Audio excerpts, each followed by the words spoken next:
It's been a hot minute. No pun intended there, because it was hot in there. Oh, dude, it's my new thing. Like, I'm on the verge of going, should I get a membership to access that now? Just the sauna? Yeah, dude, because after I left, I was, like, sitting in my car. I'm like, I feel fucking awesome right now. You know where I thought you were going with that, actually? What's up? I want to get one of these in my house. I don't know if I'm balling that much. I have one in my house. You do? Yeah. What? Yeah. You have a hot sauna in your house? Yeah. So you just want to get membership to his house now? Now can I go to your house? Yeah. Are you fucking with me? No, I'm serious. Why are we not doing this like every day? More often. I will come to your house. That's fine. And if you want to. I'll bring my shorts. It's great. I've only used it like 5 times in my life. Seriously? Swear to God. Wow. I learned something new today. Yeah. I was totally thinking you were kidding. No, I'm serious. I'm so excited right now. It's like a storage unit right now. Oh, you mean that you have shit stored like shit stored in there. That's basically no what it hot is. No, coals it's like burning? I don't know. You could probably fit comfortably at least 4 people in there. At least 3 guys. Yes. At least one These 3. person. It's like it's a 1-person sauna. Oh, it is. No, you could easily fit 4 Nice. comfortably in there. Did Yeah, it's an you want electric that, or sauna. what? Yeah. No Oh, shit. when we moved in, it Came was with there. it? Yeah. Yeah. Looks like So- we might make a trip. Welcome back to the Iron and Think podcast. We have ourselves a special little guest today. Whoop, whoop. His name is Arnold Schwarzenegger, and he's here with us today. Very close. Close. Adam Besick, welcome to the podcast, man. Clap, clap, clap. It's been a long time coming. We've been trying to make schedules work, and it works today. So that's fucking dope. Adam's a busy guy, dude. He's a busy dude. He's got a lot of things going on, a lot of fires, a lot of irons and shit. And People say that shit to me all the time. a lot of irons in the fire. You're a busy guy. A lot of irons in the fire there, eh? Yeah. Like, well, sure, whatever. But why don't we start this fucker off right? Let's do it. Let's start this off right. He never has. Oh, he did have a cue this time. Wow. I really like this. This song makes me so happy.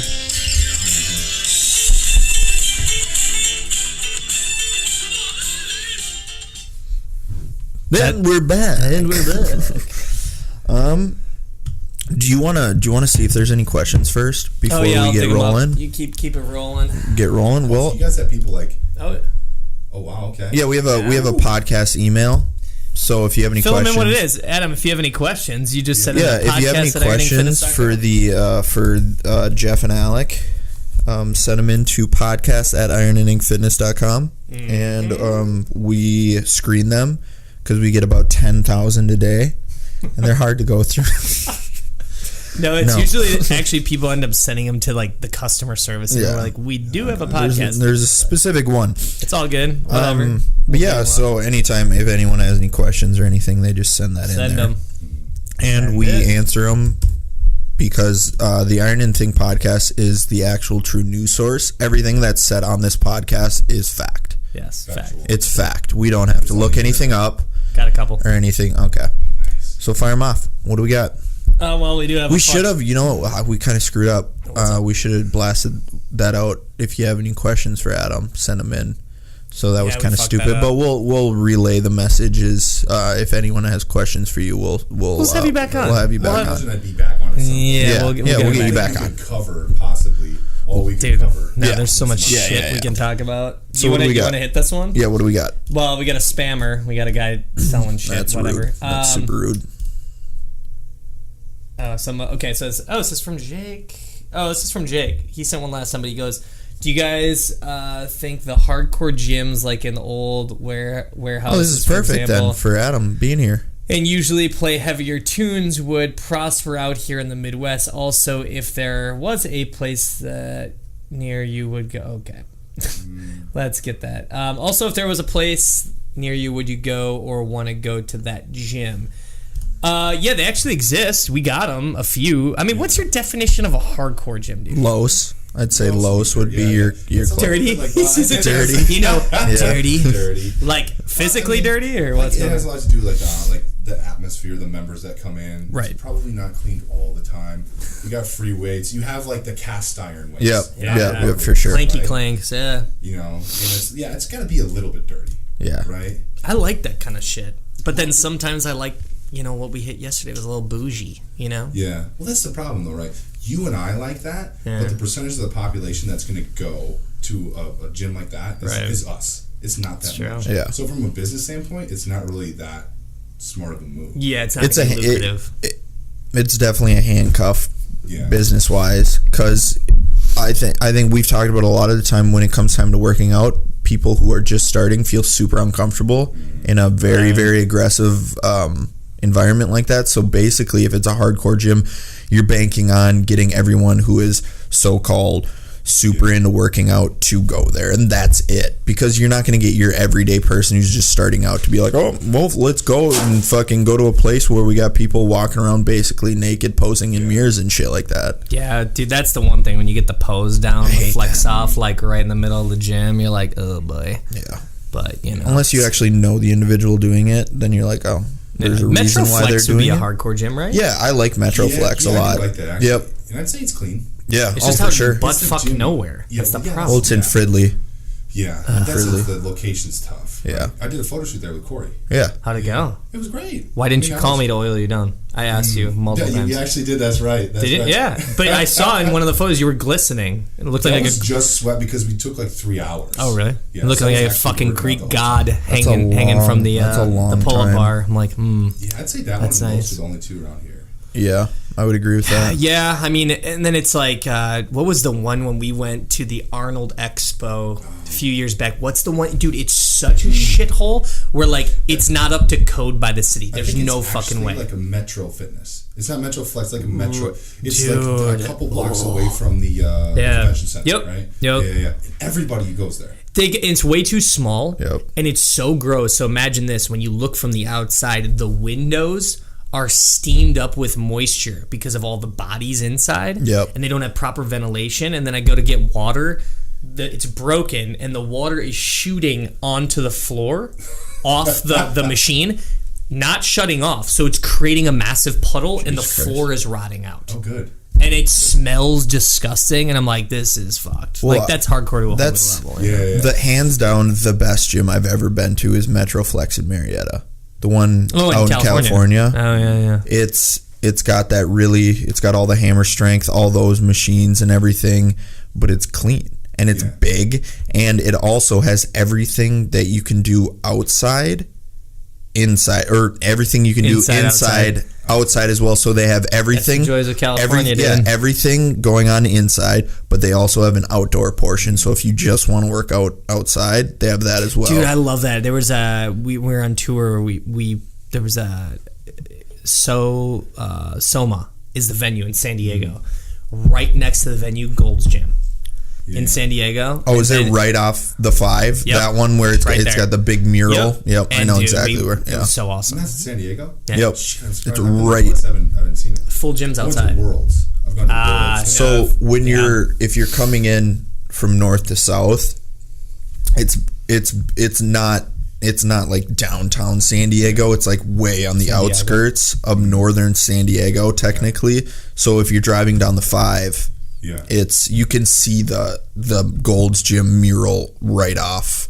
So it's more northern. Okay. So that's probably why you didn't see it. That makes sense. Yeah, but it's kind of by the airport.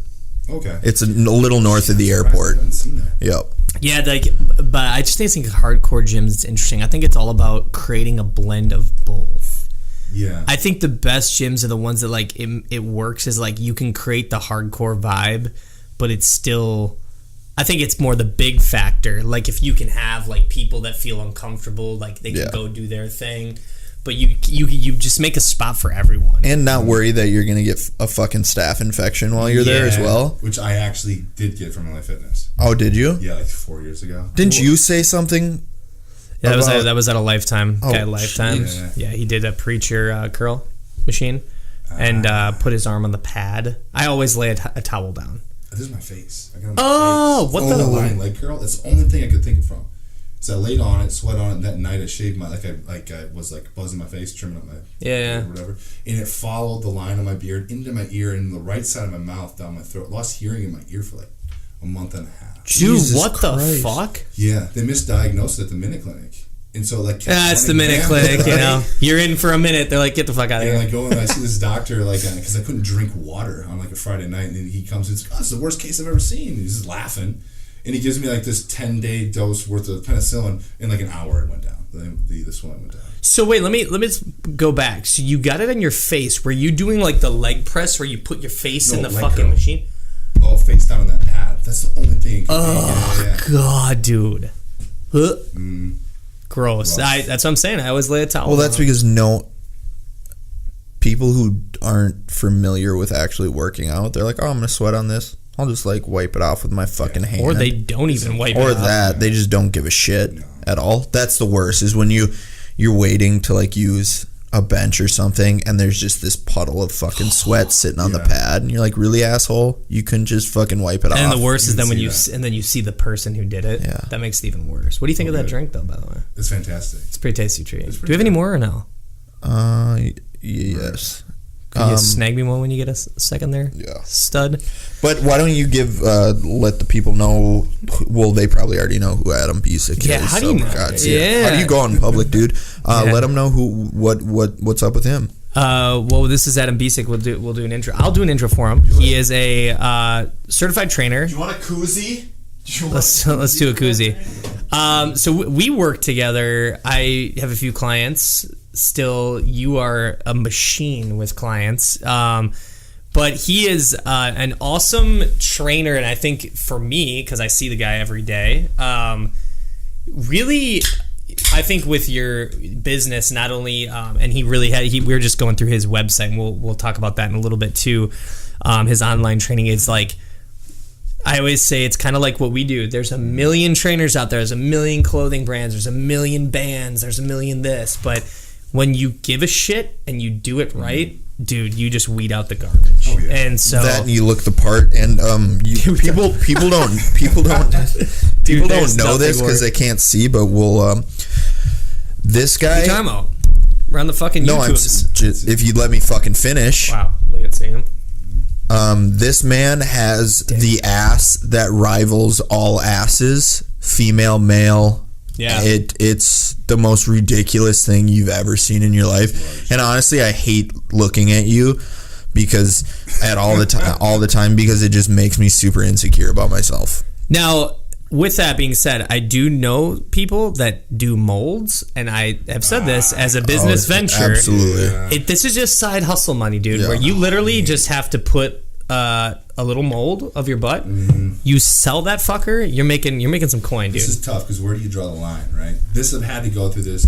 You know, whether it's dirty underwear, it's that, whatever. Yeah, I know what you mean. Yeah, I know exactly. I don't know. What are you guys talking about? I don't get any of this. What is this?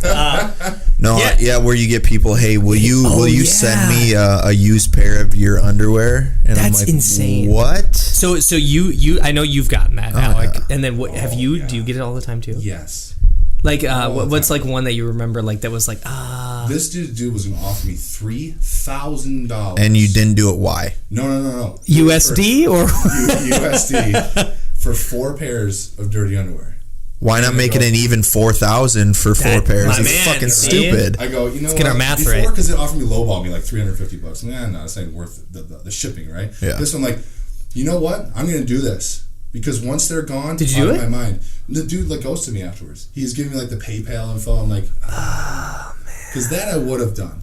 Yeah, right. PayPal's legit. You can't do that. Awesome about it, but it's like for sure $3,000. No, yeah, why not? No. We're talking about integrity. Yeah. Here's the deal: if you told anyone, "Hey, I just gave 4 pairs of dirty underwear for $3,000 USD," everyone would be like, where do I sign up? Yeah, I'd be like, that's fucking awesome. And that's why I'm rationalizing myself. Yeah. I'm like, dude, I'm not the one buying dirty underwear. No, absolutely not. Now, that's a different You can do whatever you want. It's cool.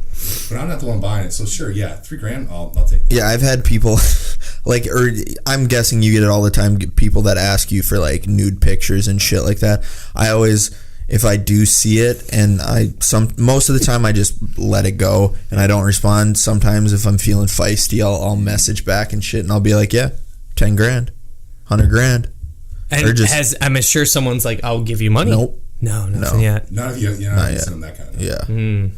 Yeah. Yeah, but or I get all the time. I get all the time. Do you? I'm guessing you probably do. You have a Just for Fans page? Do you ever get that? Yeah. So what's that all about? That's the basically the suicide girl for guys. Oh, I think it goes both ways though, where it's like just nude pictures. But it's like a private account. Private kind of account. Pay to follow too, right? Yep. Okay. Yep. You have to like pay a monthly. It just seems like a hassle. Yeah, It but does. Actually me and Corey we were supposed to start it. What? Yes. You're doing nudes? No. Oh. You know exactly what I'm talking about. No, I have no idea what you're doing. You guys. No, are doing. we're doing because Corey does a Patreon page for all of his female artwork and shit like that. Me and him, because we get asked all the time for like prints and shit like that. Me and Corey are starting a Patreon collab between me and him, where we're doing like themed shoots and shit like that. Like we've got it out. Like the first one we're gonna do is like a GQ type shit. Yeah. Like really cool, like dress up pictures, black and whites and stuff like that. Obviously have to show a little skin, but not like fucking. Vampire. I'm not taking my dick out or anything like that. It'll be like shirtless or shit like that, and you just pay like a monthly thing to get exclusive photos of this shoot. And then we've got ones in the works where we're going to do like a vampire werewolf, where it's going to be very, very like super artistic, super cool, because they get asked all the time, do you have people or do you have a way to buy these photos? So we're going to do the actual photos, upload the photos, but we're also going to do like prints for sale and shit too. So it's going to be completely like really classy, but just really artistic, super cool stuff that we're gonna actually put thought into and be like, okay, we're gonna do this theme and we're gonna do all these photos. It's gonna be really rad. So that's where too we talked about before, like monetizing. Yeah, for sure. Like it's just so arbitrary to be like have this social currency of like, I want a bunch of people that look at me. Right. But if you can monetize that, that's where I think you should do that, but like do it correctly. There's a definite shitty way to do that. Like when you just have like you're laying on a bed and you have your dick out and it's like okay, for you know what I mean? Like I think if you do that shoot like with Corey and stuff, it's a way because you don't have to show the goods. Yeah. And it's not even going to get close to that. But that's the best part is I think if you don't do that, you're actually creating longevity in the career of actual want and demand. Because when you've seen a dick once, that's all you need to see it. Yeah. You don't need to see it again. Done. You're good. You're over it. But dude, that's nuts, those guys. There was actually a guy that my wife knows that was in the adult industry, legitimately. And he had a mold. Now, mind you, his face was not attached to this product. To this day, he's well out of this industry. Yeah. He gets $5,000 wired to his account every month. Yep. It's ridiculous. Just straight cash, homie. Literally. Yeah. Literally. Yeah. And so, I mean, it's weird, dude. People they're into weird shit. Yeah. And it's like, dude, if a guy was, oh man, I don't think anyone would have frowned upon that decision that I'd be like, that's fucking, how many more of these people can I get, you know? It's hilarious and awesome. Yeah.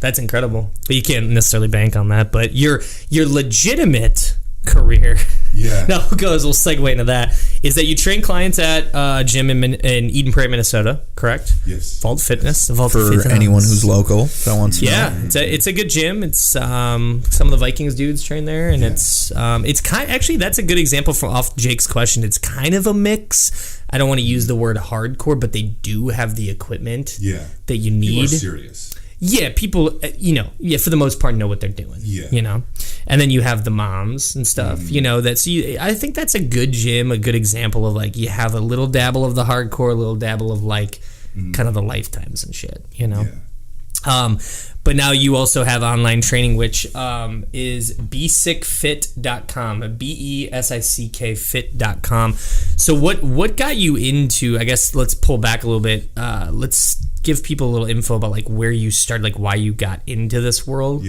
Like where did it all come from? I know the story because I personally know you, but if you want to, I actually don't. So this is going to be very interesting. Yeah, I don't know. No, I was big into track and field. I know that from Skinny pictures. That shit is that's so funny. Yeah. Went to college initially for that. Fell Scholarship? In love. No. Oh, I was like, wow. No, fell in love with like the methods behind training, behind diet to get me even further to improve my performance, and went into that as a major, right?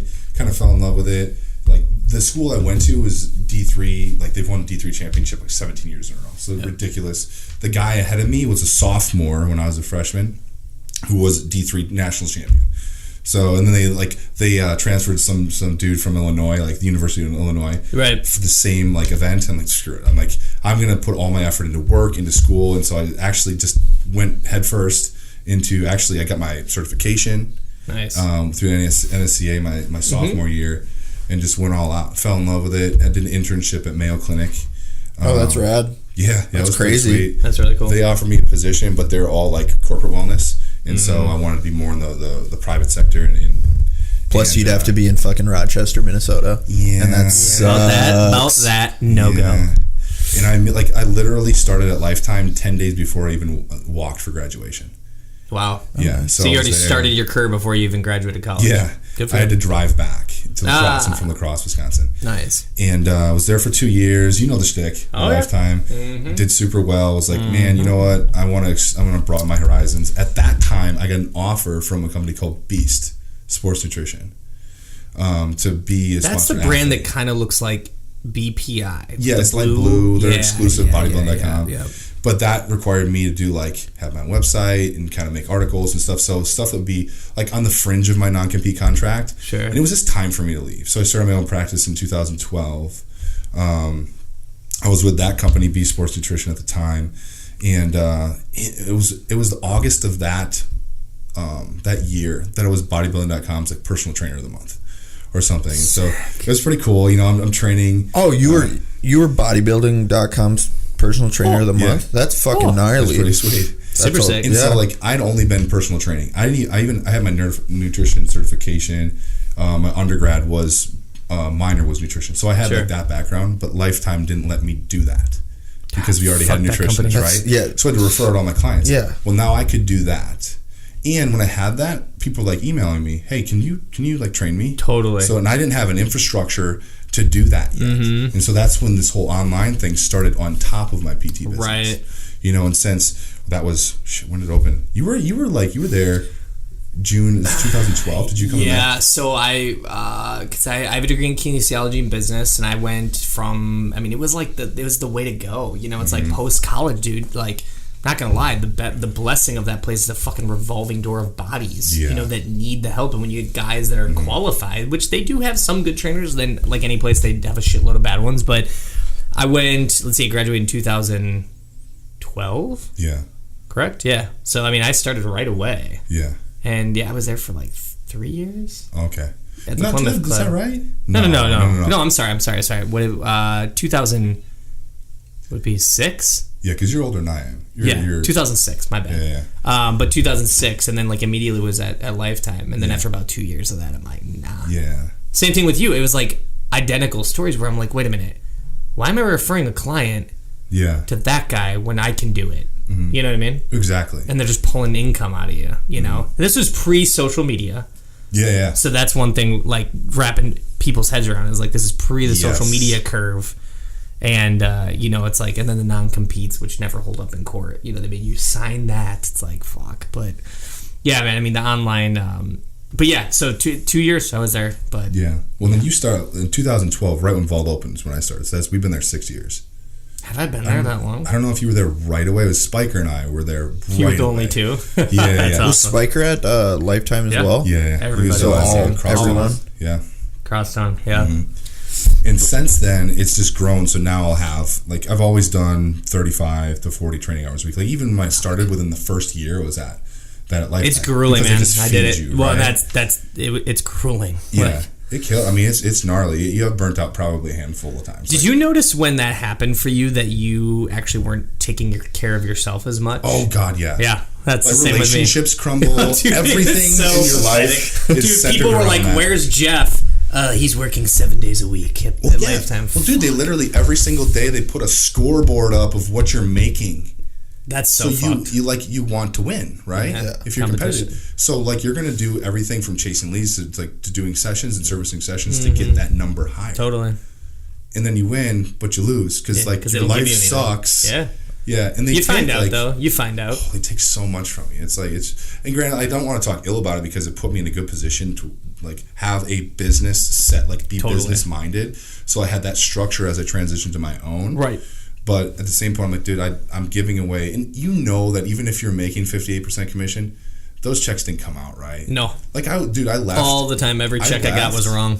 My trailing average when I left was $17,500 a month. Jesus. I wasn't getting half that. I wasn't getting 58% of that. So my commission wasn't even 58%, by the way. I think it was like 45. Well, they moved it up when I was, right? It's pathetic, man. It's sad, but that's why they turn and burn those people. Yeah, why do you think every single day you walk in, you see a new trainer? Well, the only reason they have a good monopoly or they grasp something is that childcare. Because I know trainers today that like literally put their kids through daycare as a trainer at Lifetime because then they didn't pay for daycare. Yeah. I'm like, that's kind of smart, you know? But so then you went into basically started doing online because the social media, correct? Or did you do that beforehand? And it was like Instagram. I got an Instagram account like 2013. Right. So yeah, I guess it started like really building around then to where now I have anywhere between 25 and 30 online clients. And even though I'll schedule about 40 to 42 PT sessions in a week, with cancels and shit, I'll have like 35. Right. So it's busy. I mean, like this morning I was doing all that for 4 hours. Right. You know, the online stuff. But yeah, I think the cool part now that we'll talk about your online programs, how that works, is that it, you know, as you and I both know, it's like relying on someone else's schedule. Oh God, it's the worst. Like you plan your day out, then all of a sudden, like, hey, by the way, I need to cancel, and it's like 5 minutes before they're supposed to walk out the door. Can you do 2 in the afternoon? Like you were scheduled at 10 a.m. Yeah. What happened at 10 a.m.? No, yeah, it's I like it, but man, my perfect mix would be like 15 to 20 a week. Yeah, it gets to be too much. Yeah, like I'm literally done at Vault, leaving at 8 p.m. and I'll wake up at 4. I've seen it to get in for my 5s, which fine, but like it gets old after like it does years of that. Yeah, and it will take a toll on your personal life. That's for sure. I mean, it did for me too. I just think now what you're doing with the online, it's your way to monetize it, and actually you're able to reach more people. Oh yeah. And it's actually more efficient for you from a time perspective, and for them, and for the customer. It's like I don't need, you know, I mean, there's certain clients you do have to physically be there, like really like watch them, you know. But I would even say like most of your clients over time, once they learn from you, they can then transfer into the online. You could do something like that too, you know.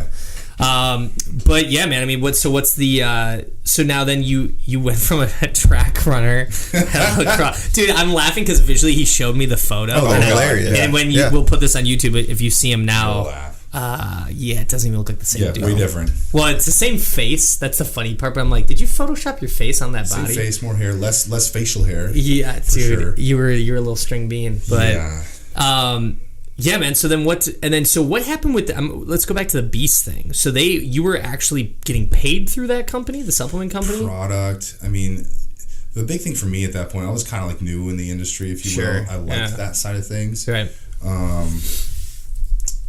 I got product, and I was able to get out there because they're a bodybuilding.com exclusive brand. Right. So I'd write for bodybuilding.com as well.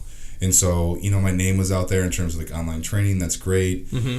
But you learn like, man, the ROI isn't that great. Like, it's a big company. Totally. They're a big company. Like, even we were talking about Brandon Hendrickson.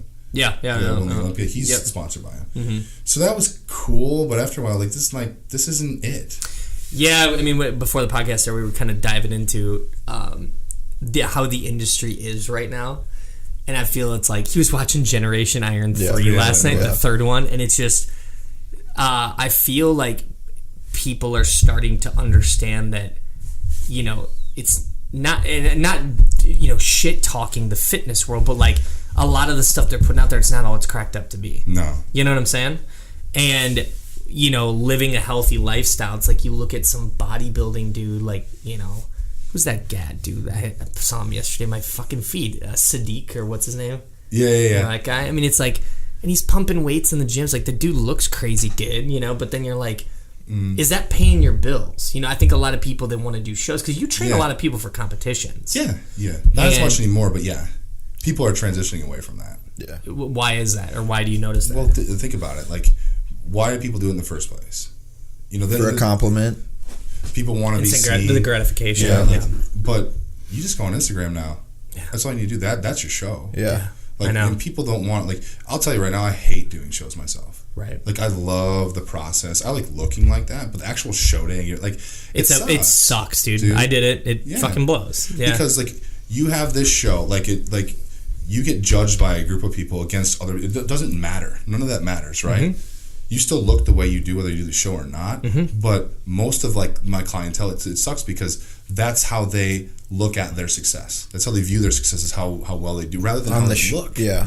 You know? I look incredible, but I didn't even place. So what? I must not look very good. Right. And the funniest part is, have you ever, like, this was my thing, dude. When I did a show, I looked at the judges and I go, you been to the gym in the past 20 years? Because you look like shit. Like, the judges, well, I was a pro bodybuilder back in 1985. I go, and you're a tub of goo. So, I think how are you judging? Yeah, I think the great thing for, like, you guys for personal training and everything is having that under your belt, because it shows that you can actually do, like, who's going to take someone serious who's never done a show? Like, well, how do you know how to do it then? You read about it. You talk to someone about it. Does that just piss you off? That pisses me off. You know, happens all the time. That's what pisses me off about, like, personal trainers and nutrition coaches is or people who compete that are now personal trainers. Right. It's like they're just selling what they were told to do. Exactly. That makes me so fucking mad. Dude, chicken and rice, bro. Or nutrition plan. It's like when I went my short stint of personal training and I'd get asked about diet plans and I'm like, I won't do it. I won't do it because, one, I'm not a nutritionist. I don't have the I can't tell someone what to eat. I can give you advice and, like, fucking chicken rice, blah blah blah. But I'm not going to sit here and write out a nutrition plan for you because I don't have the credentials to do that. Yeah. But, like, for you guys in, like, bodybuilding and all that, you did it. So now you have this other opportunity to, hey, I can train clients for bodybuilding shows because I've fucking done it.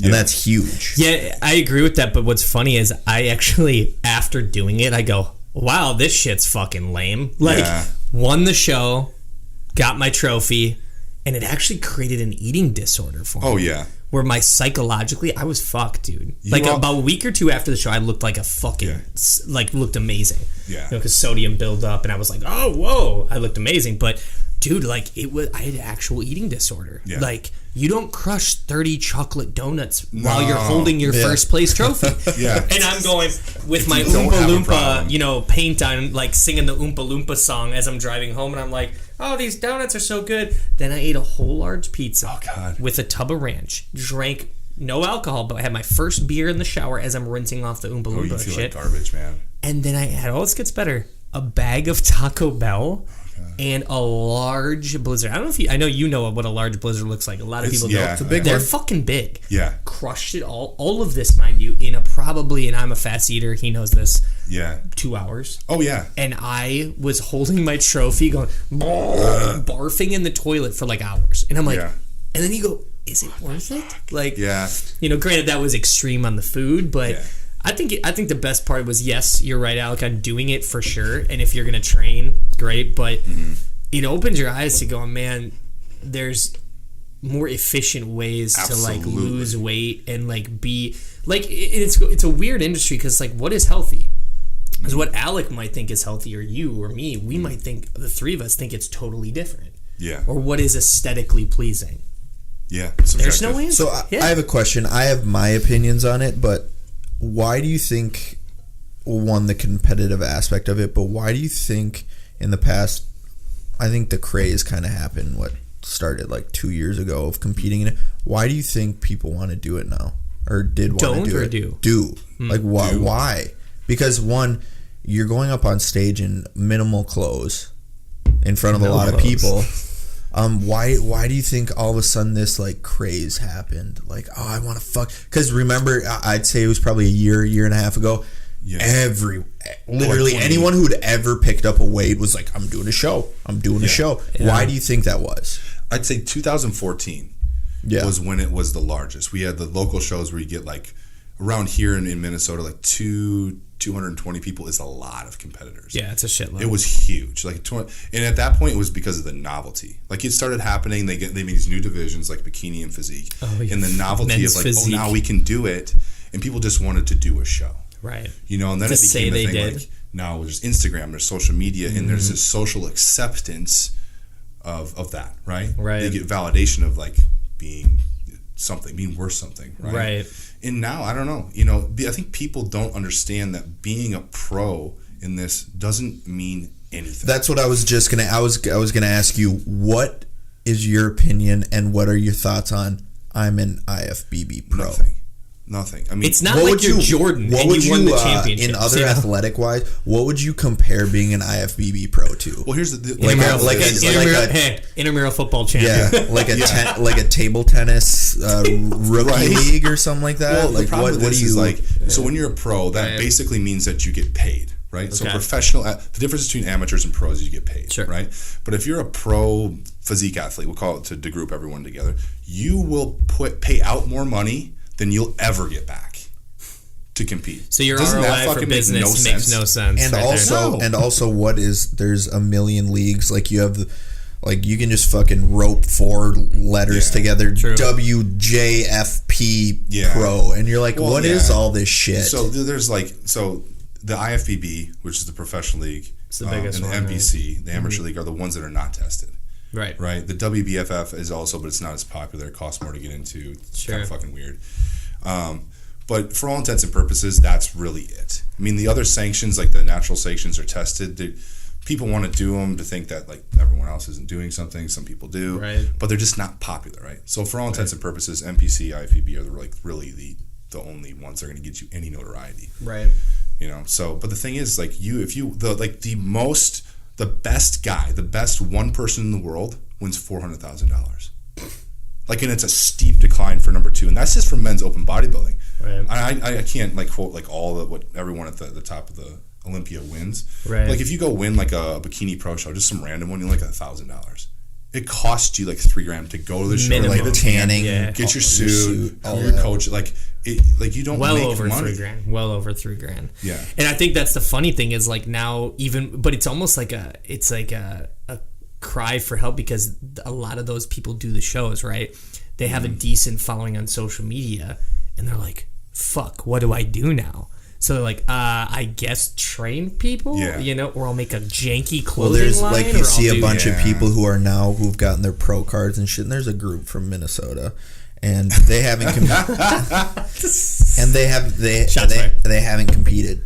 Yeah, they haven't competed since they became a pro. Like 2 since years. They got the card, since like 2 years ago, and they still put that fucking shit in their bio. It's like, fuck off. It's almost like they're claiming they're a doctor. Yeah. You know, doctors. Yeah. I'm Dr. Jeff Elster. They introduce themselves. Hi, I'm so and so IFBB pro. Yeah, right. Nice to meet you. That sucks. Well, eat a dick. Like the problem is like now we get into the coaching stuff, right? So people look at and part of me in this industry is like in the last couple of years have gotten really jaded with how it's going, right? Because there's so much misinformation out there. Right. And the hard part is like, how do I turn that into positive? How do I actually change that? And I can't focus on that. There's nothing I'm going to do to change the misinformation, but rather to be someone and a proponent for actually informing people. Right. And that's all you can do.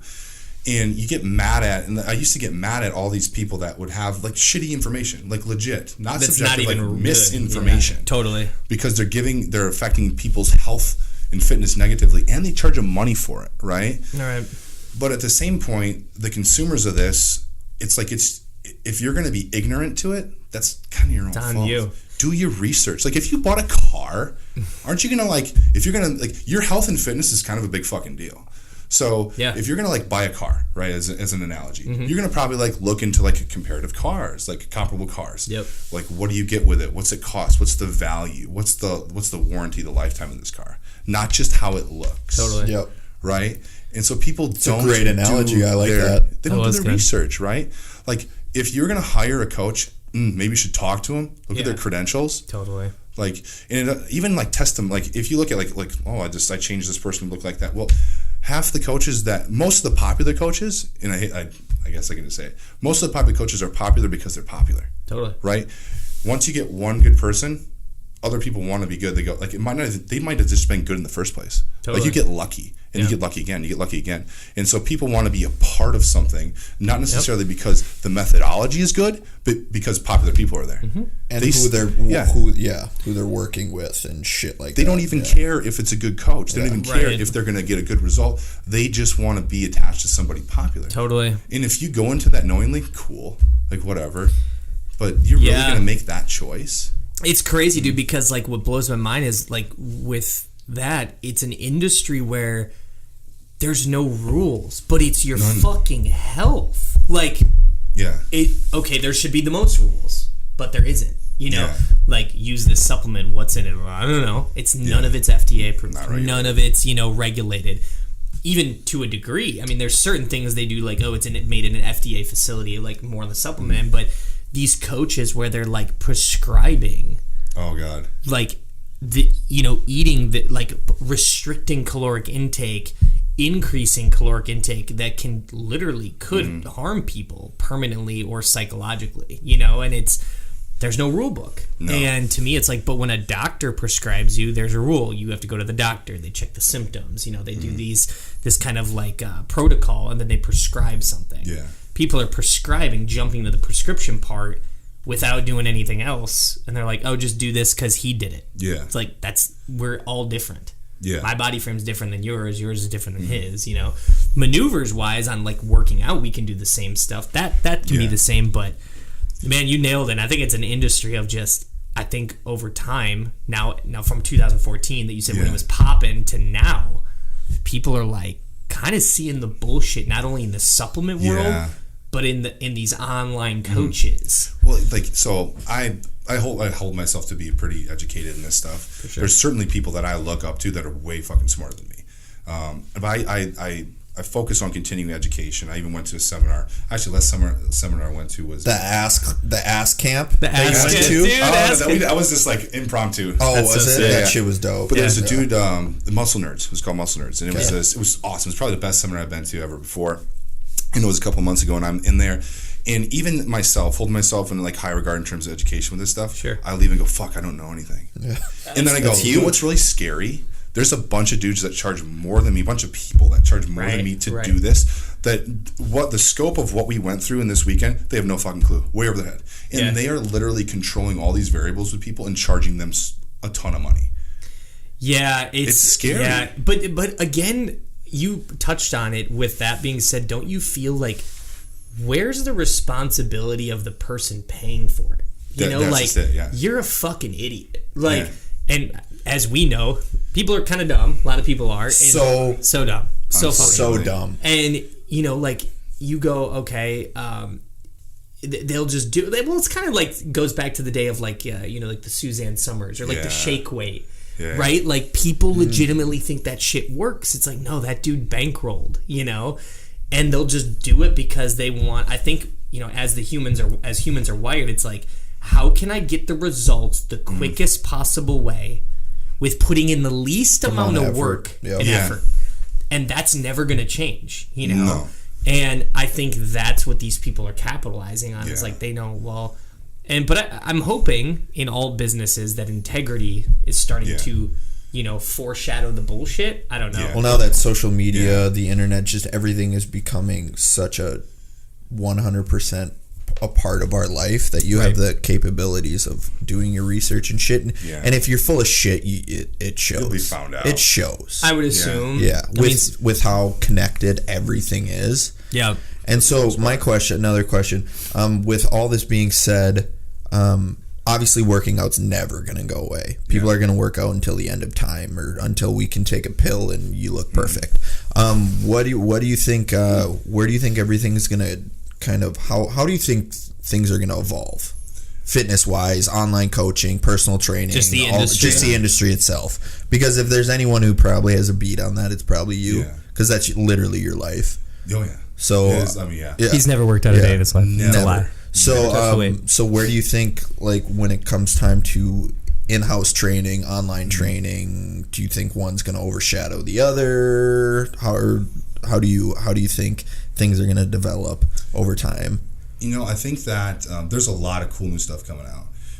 In terms of like what people are looking for, competing is always going to be, I think it's going to continue. It's not going to be at the same rate as it was a couple years ago. It'll probably level off because a lot more people are, because of social media, just want to look good and live the lifestyle and show everyone else that they're doing it and be a part of it. So that part, in terms of people working with coaches and stuff, that's going to continue to grow only more so. But like they have like apps and different stuff like that. The more and more of that stuff's going to come out, and people are going to be using that. I think there's always going to be one-on-one PT. They've tried different models of like, I think one of them's like, what is it called? Like Kiki Fitness or so. There's something on Chan where it's like all automated. Like you plug in a USB into a machine and it tells you what to do. It just, you can't, even like the best programs out there, you can't replicate the human interaction. Yeah. Right. And being able to innovate on the spot, like, and you just can't. Like, so PT is always going to be there. It's probably just going to be a matter of how our economy is, what people can what disposable afford. I mean, it's a luxury thing, It's, but again, then the clients that we work with, it's like they put the value in. I want to spend my money on this because it's my health and well-being. But one of the article, I think it was an article in an online post. I loved what you put, and you were sitting in your car. Yeah. You're just doing a little FaceTime, and you're like, it was about maximum effort. Yeah. And I think that ties into what you just talked about with the one-on-one PT is like, you can describe like this type of curl or like this angle or how you pull a weight or do this for the feel, but it's like your psychological like mindset going into it is what's going to actually change you than you picking it up and putting it down. And you talked about that, and I love that. And I'm like, people don't dive into that shit. Yeah. Because they think, like, 3 set to 10. Like, what? Like, that shit drives me up a wall. And you see trainers, they do it all the time. But that was a great point where, like, you'll pick something up. Maybe you're feeling it. Like, maybe you're on one today, and you're like, fuck that 50, I'll grab a 70. And you're just crushing it, right? Yeah. But that whole video was so good because it's like, that's what ties in with that one-on-one PT that I think people need is their effort going into it. Yeah. But also, I think the degree that they're totally fucking up in this industry is psychology. Oh, yeah. It's not even touched on, dude. I have a 4-year degree in kinesiology, never talked about. I'm like... Half of, like, 80% of our job is therapy. Psych. You're a therapist. Yeah. You're a walking therapist. I completely agree with that because, like, for me, 2015, I was like 165, 170 pounds. Now I'm like 210 maybe. Dude, it was crazy. But I still I look in the mirror and I still see that 170 pound person. Yeah. And then when you hear people like, oh my god, that you haven't seen in a while, you look huge, and you're like, totally. Fucking know what you're talking about. We're worse than it's a complete utter mind fuck. Yeah. And getting over that aspect where you're like, okay, where's a good baseline where you're like, if I look like this and I stay like this, and I think I've gotten better at it where I used to just lift like super heavy weight, and I'm like, fuck, I just hurt all the time, and I'm like, why am I doing this? Who am I doing it? Am I doing it for myself or am I doing it for other people? And then you kind of realize like, oh yeah, I'm at a good point. But just being able to mentally get to that point is super hard. And is that something that a trainer can help with? That's tough, right? So, I mean, I don't have a degree in it, but what you're speaking of, I have a ton of empathy. So I don't even know if I don't talked to you about this, but like when I was 21, I got like into this really fucking crazy. Like I way overtrained, ate perfect for not like this was before they had like men's physique or anything like that. I never even dreamed of competing. Yeah, I was like so. I was perfect on my diet, perfect on my training. I basically failed to thrive. I did a research study in lacrosse. I was like one of the participants, and on a DEXA scan, just normally with my normal diet, I was 4.1%. Body fat. Holy shit! Just that's how I ate. That's how I ate. Is that even? Is that like healthy? That's a pinch. That's a pinch of like 1 or 2% if you pinch. Dialed. And that was like in August or June. By the time January hit, I kept getting like hurt and I was like sick all the time and losing weight when I shouldn't have been. My testosterone tanked. Basically what happened is I got a condition called secondary hypogonadism. So my pituitary. Say that again? Yes, secondary hypogonadism, right? Hypogonadism? Hypogonadism. Basically, like gonads, like your gonads. Your Yeah. balls. Yeah. Cool. So basically, my pituitary stopped telling my balls to make testosterone. Yep. No. So that was when I was 21. Fuck. And I was, dude, so I'm 255 right now. My height. Same height, I was 165. Like in the middle of dealing with that.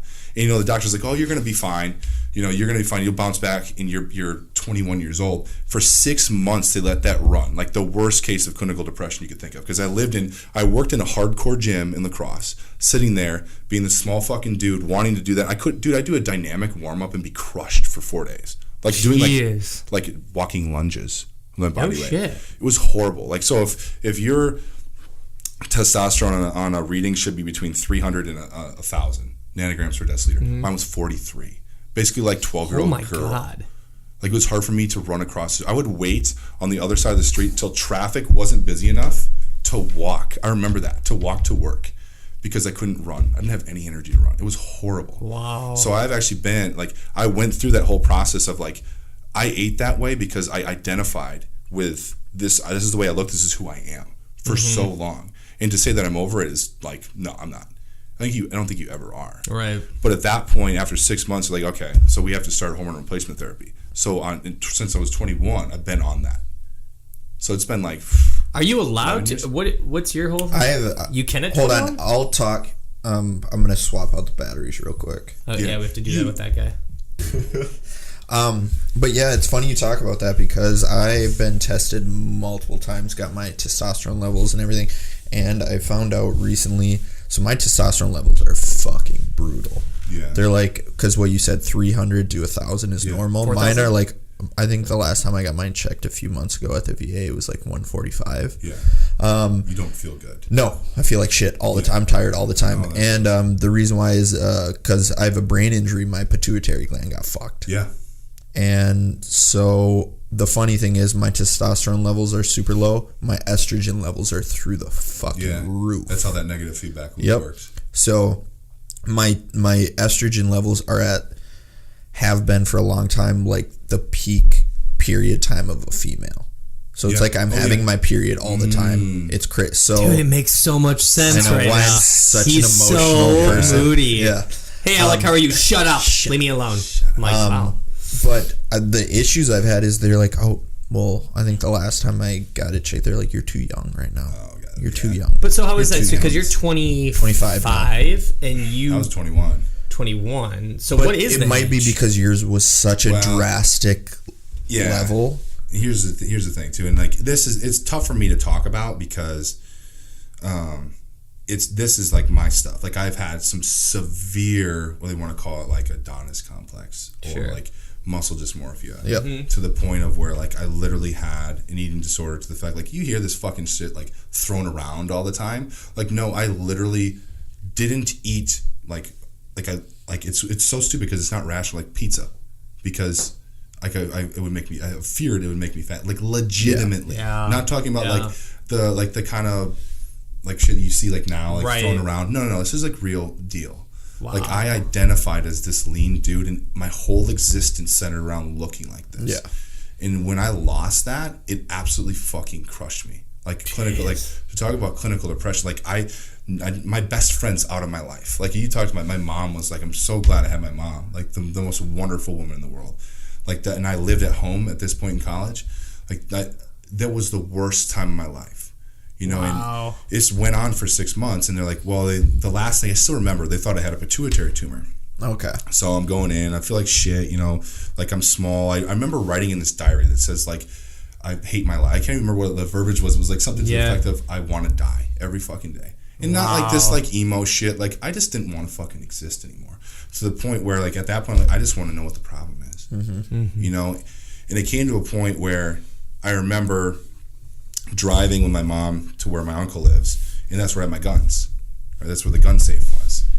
And it's so hard to really, unless anyone has ever been suicidal, to understand that. I feel, you can level with this. Like, because it's not fucking rational, right? No. I just didn't want to be here anymore. Yep. You know what I mean?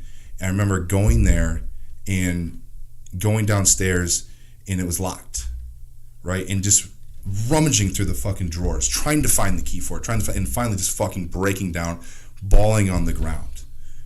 I got to do something different, right? I had to do something different. And at that point, I worked in a gym, like a hardcore gym. This dude's taking juice all over. And so I'm like, I'm going to take control of this. And so I started taking it. I did all the, me, I did all the fucking research behind like what the protocols are for this, and started doing it on my own. And by the time I was 25, I got connected with a doctor in Nebraska. I said, this is where I'm at. This is what I'm doing. He goes, shit, you know what the fuck you're doing. I'm going to make it legit for you. So I started working with a doctor, kept all my levels fine. I'm like, fuck this. After a couple of years, it was tough to go. Like, I can't go to fucking Nebraska all the time, right? Yeah, right. And so I got a guy here in Minnetonka that does it for me all the time. Like, now, to tell the people, when you mean legit, you're saying based on a actual medical prescription by your doctor. Okay, because a lot of people won't know what you mean by that. So this is just so people who don't know, like, this is a reference. So if like a legitimate replacement dosage of testosterone for a man is like anywhere between 100 to 200 milligrams a week, because it's going to be different for every man. Like 200 milligrams a week brings me to 800 nanograms per deciliter. So we talked about like 300. So that's still not even a lot. So it's not a lot, but I'll waver between 800 and 900. Okay, because it's not perfect. But if you talk about like guys, like just your average like bros at the gym, they'll take like a gram, 2 grams. So it's 2,000 milligrams of steroids. Jesus Christ. So you're talking 20-fold. And that's on the low end for a lot of these dudes. Wow. It's like dudes like that are doing like physique shows around here. Right. You talk about guys like we talk about Dallas, McCarver. So this gives you perspective. So if my levels are 800 nanograms per deciliter, when Dallas was after his autopsy, his were 55,000 nanograms per deciliter. Oh my God. So extrapolate that, and that's what we're talking about. The difference between this bad rap behind people taking testosterone, it's not even the same thing, right? It's not the same wheelhouse. Guys that do that, it's like it's 100x. Yeah, it's ridiculous. Isn't testosterone one of the most prescribed medication in the medical industry? Well, I don't know that number, but I'll tell you, in the last couple of years, it's become a lot more like mainstream. Because it's like you said, it's if your testosterone levels are not at a normal level, it's extremely unhealthy. Mm-hmm. And for every aspect of your life, for mental health, for muscle building, for overall mental health alone, it's terrible. Like I got my shit together and I know how to deal with my shit when I'm not feeling well. But if I get on a good, strong testosterone levels, I know I'm going to feel 100 times better. Oh, different. Like I can literally tell you, and this sounds so fucking twisted, steroids changed my life. Like going from the point where I was like suicidal, for the better, like you're saying. Really honestly there, where I just didn't want to do this anymore. Right. To like got back together with what turned into my ex-fiance. Yep. At that time, it just changed my life completely. Yeah. Like my mindset, my psychology, my happiness, my energy. I don't even give a fuck about like muscle building. Yeah. Like I felt like I had like self-confidence. Yeah. Like I had promise in my life. Yeah. Because if my world and my identity was lifting weights and how I looked, I now had control. Yeah. Like I felt so out of control. Like my body fucking gave up on me. I was doing everything possible that I could to look the best, like perfect. Yep. And I couldn't control anything. Yeah, I think what's interesting is like with, you said it's becoming more, testosterone is becoming more of the normal, or I just think people don't realize that the reason they feel shitty is because their levels are so fucking out of whack. So they're just like, I'll drink more coffee, or I'll do this, or I'll do that. I'm like, no, dude, like you need to go get checked out, like, and find out really what's going on. You know what I mean? And God, yeah. To clarify, when you're saying what it was dosage wise, is that like to get to that? That's like what one milliliter a week is like a normal. Or 1 cc or whatever it is like the normal to get you to a baseline testosterone level? It depends on the concentration, because the dilution will be like 100 milligrams per milliliter or 200 milligrams per milliliter. So it depends. Like you can go on milligrams. So it depends on the person, and that's why doctors will after they give you it, they'll test you again in like 6 months or whatever. Somewhere between 100 and 200 milligrams a week will put you at that like high end of normal physiological level. Like basically like your 19-year-old dude. And that's it. And you're there. Like you're steady. So how much are these like professional bodybuilders what are they? Is it an everyday thing that they're doing? Mm-hmm. They're shooting up like every single day type like. You almost have to So that's what that's what they're doing. Is it's every single day, multiple times. Yeah, I mean, so there's testosterone is this is what I take, right, and that's actually found in your body. Yeah. But there's other oral and injectable steroids that are not. They're different variants of the testosterone molecule, also a nandrolone molecule and a DH. So there's different types of steroids that they'll take. Rarely is it just one, or is it just testosterone? It's multiple kinds. But it's all on the kind of the same scale, right? But they'll take like 5, I would say an average, like anywhere between 3,000 and 5,000. Now it's hard because I don't know what everyone's taking. I've heard and I have a good idea because it's like anything else. Like if you take caffeine, people, 100 milligrams does you well, but how many, even you guys are taking like 500, how much? So people apply the same principle. Well, you can get bigger, but there's the point of diminishing returns with anything like this. But that's why you see the guys like back acne, all that, like everything is at a certain point the side effects outweigh any positives. Mm-hmm. But yeah, your guys are taking at least 1,000 milligrams, which is already 5 times the amount that you should take. So what is that internally doing to them? Well, that's the thing. So it's not inherent, like in terms of injectable steroids, it's not really that deleterious to your health. Like there's not a lot of evidence at all out there. Like they did the only research study I think I've seen on like testosterone was like I think 400 or 600 milligrams per week done for 16 weeks and nothing changed. Right. Nothing bad. Kidney function or anything all like the that. Same. All the Interesting. Same. Now what happens is oral steroids are hard on your liver and cholesterol. Okay. But just as much as like fucking Tylenol. Yeah. So, but if you take a Tylenol every day, you're probably going to have some issues too. Totally. Over time. Mm-hmm. The problem comes when, just like any other person who's not taking steroids, if you keep your blood pressure unchecked, cholesterol unchecked, that's the problem. Well, these can exacerbate those existing issues. And the biggest thing is like blood pressure. So yeah, kidneys and stuff come from, well, if you have elevated blood pressure, you got to figure out why. And it's not always a steroid. So there's not a direct link, but it's oftentimes the lifestyle that comes about from it. Sure. The guys who are dying from, actually in bodybuilding, guys mostly die from diuretic use. No shit. Yeah. Oh, and interesting. The like fat burners and shit like that? Well, they use for contests because that really fucks their kidneys. Mm-hmm. And the guys that you see that die over time, they're like young, well, they're huge. Yeah. That's what we're talking about. They're Ronnie like before. freaky huge. Like if you're 300 pounds of muscle, 250 pounds, 5'8". Yeah, your heart can't work. Like it's not supposed to handle that. So it's not even directly the steroid itself doing it. It's the byproduct of you living that lifestyle and having that much muscle and your heart working that hard over time. Your kidneys dealing with the blood pressure over time. So there's no inherent like take testosterone, this happens bad. Right. No, they're pretty docile in reality. We're like, I think it's us in Australia that are really the only countries that it's illegal in. You know, so it just has it's true. A kind of bad rap for all intents and purposes. But yeah, it's the lifestyle that goes along with it that causes the issues. Makes sense. Yeah. You know, and even That's like wild. Like Dallas, like I mean, look at the amount he was taking. That's a bit ridiculous. But those guys are also taking growth hormone, they're taking insulin, they're taking thyroid. Yeah, so what is cocktail? So what is that's what you hear all the time is these bodybuilders that are using insulin and everything as well. What is that? What's the purpose of that for that aspect of it? So insulin in and of itself is the most anabolic tissue building hormone in the body. Yep. And so if your guys are just trying to put on muscle tissue, they're going to take insulin. Oftentimes when you take growth hormone, it'll make you more insulin resistant and necessitates the use of insulin. It's all dose dependent too. So it just, guys can gain weight faster taking insulin. The problem is insulin can kill you like right now. Yeah, like it's instant. Way, yeah, like you're talking about deadly. Yeah. It's not even the same universe as steroids. Like you can die in 30 minutes. You take Humalog, like too much of it, your blood sugar drops, you can go in a coma. Yep. Like, so that is dangerous. Mm-hmm. That's the most dangerous thing that would be used in the sport. You know, but yeah, that you can put on tissue. Like you can get fat from it, but you can put on tissue really fast. Mm-hmm. Yeah, I mean, I think how much do you think of like in the bodybuilding world is truly like the combo cocktail with genetics? I think genetics is not talked about at all.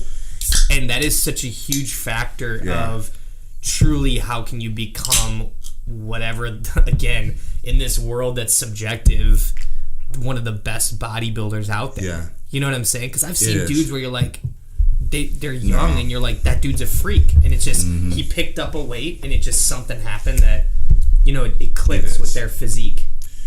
The sport itself is run by genetics. Right.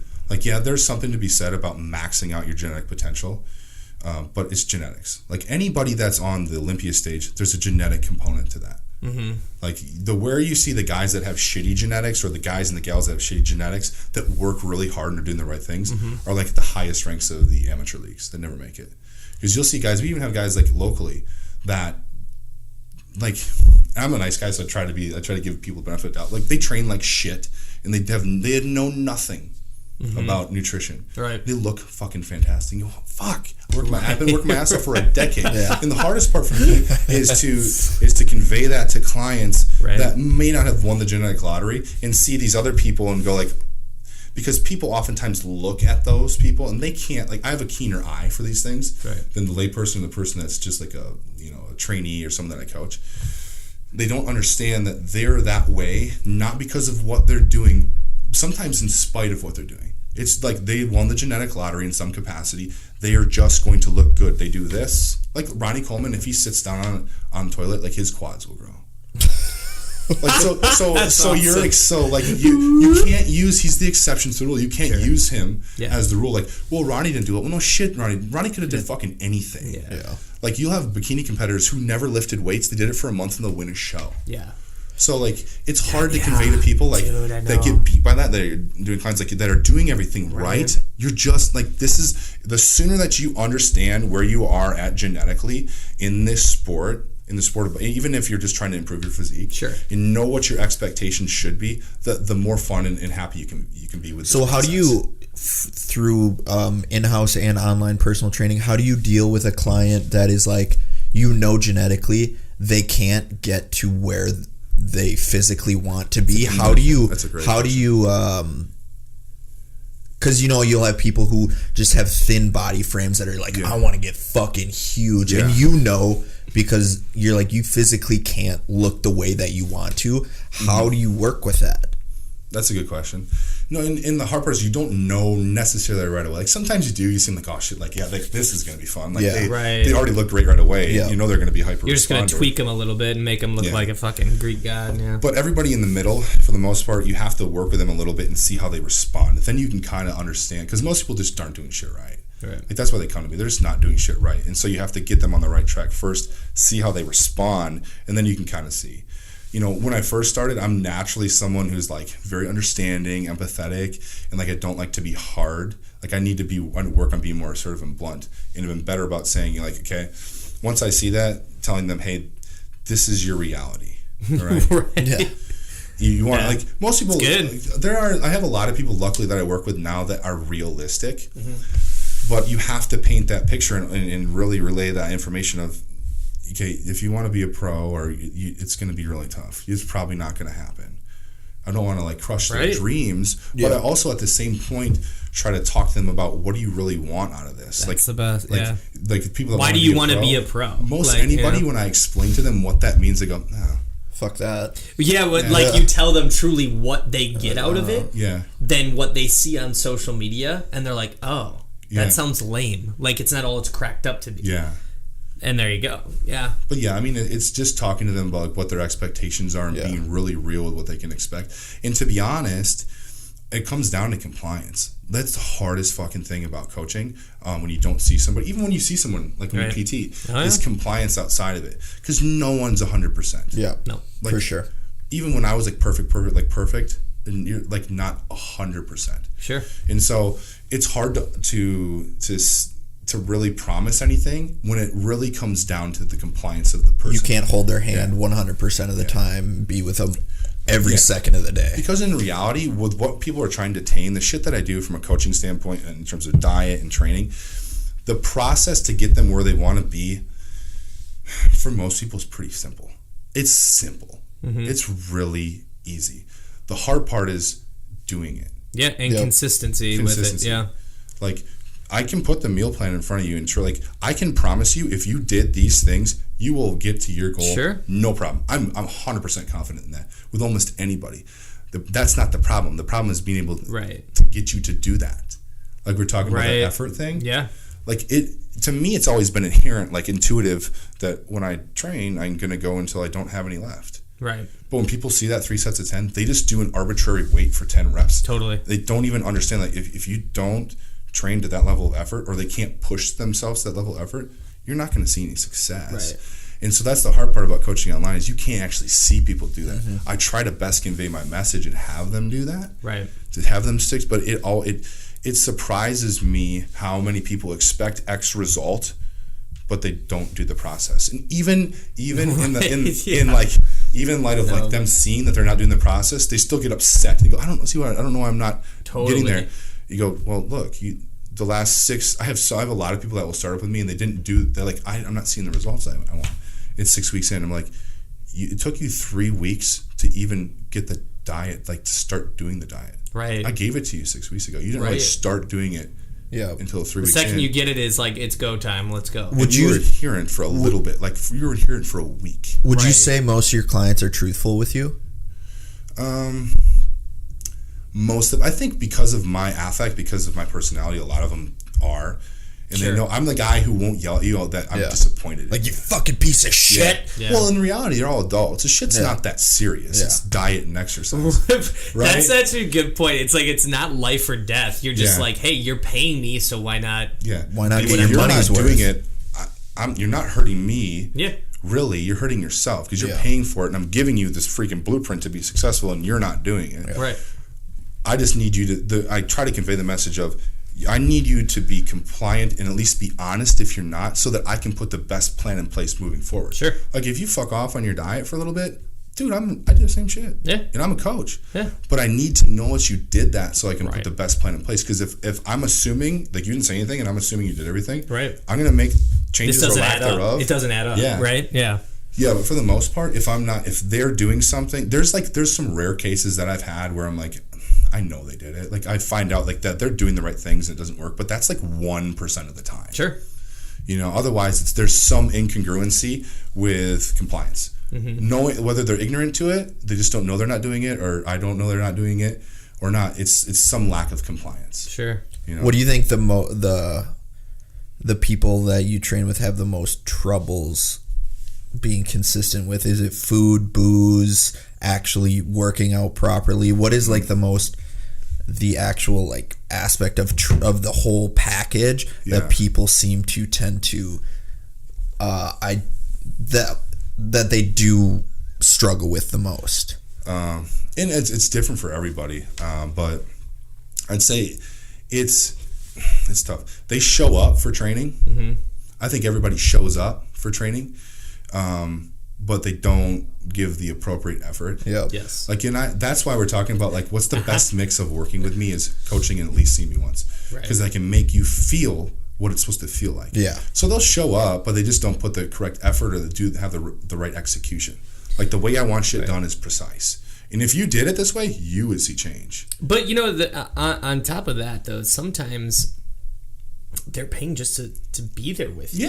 Yeah. Like, they don't give a fuck about precision. They're like, yeah, we get it, man, but I'm paying you because I want to be here to look at you. Or no, I just like you're a good dude. Like, you're present. It's all about your presence as a person, right? Mm-hmm. So I've worked with a lot of coaches in the industry. I've been around this industry.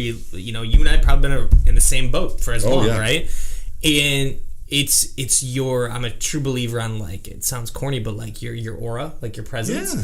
And people feed off that, and your massive ass. But the whole point is, when you have that, a lot of people like to feed off that. Yeah, and it's your attitude on.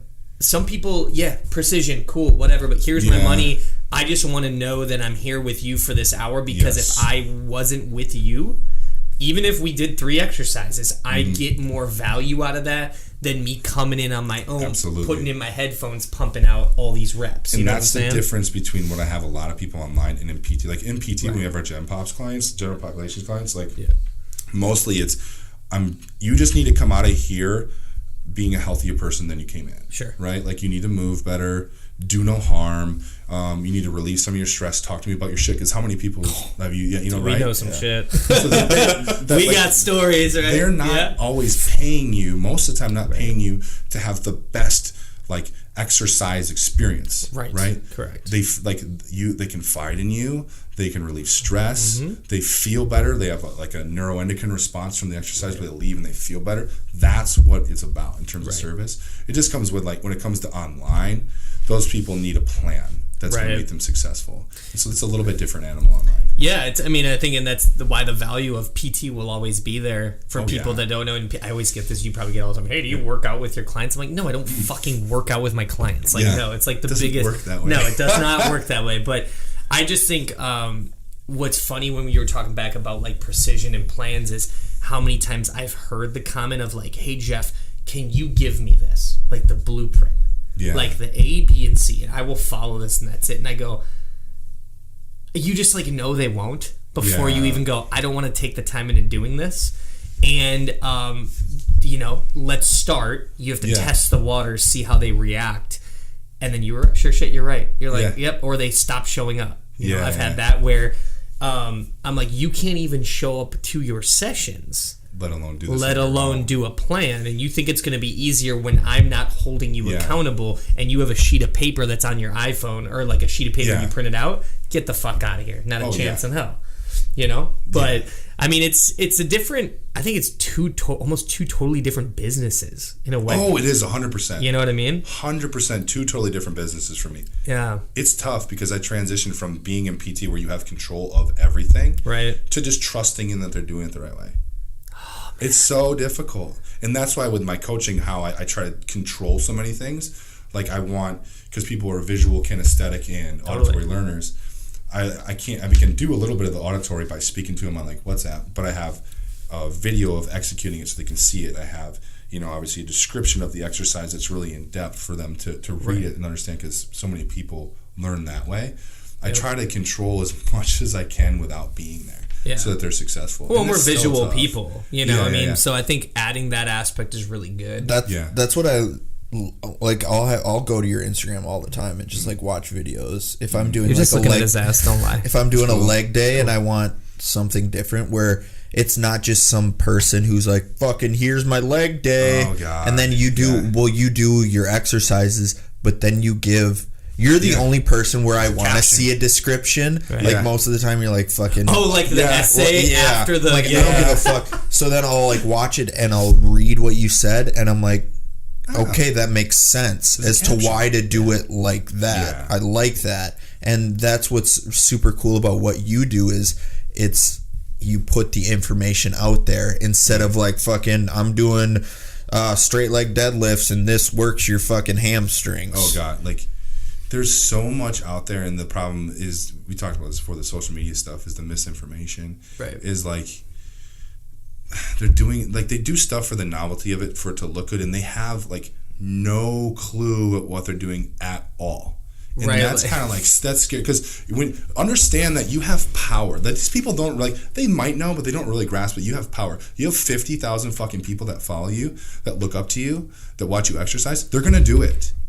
So a lot of the females, dude, when they're doing like glute day, and then I'm looking at some of the exercises where they're like backwards, leg up, kicking up like a donkey on the Smith machine. I'm like, what? And they can't even squat with their body weight normally. No, not even close. Not even close. That's why I think it's been 2 years since I did a fitness post, because I'm like, this isn't what I'm I'm not a professional in this. I have no right to do this.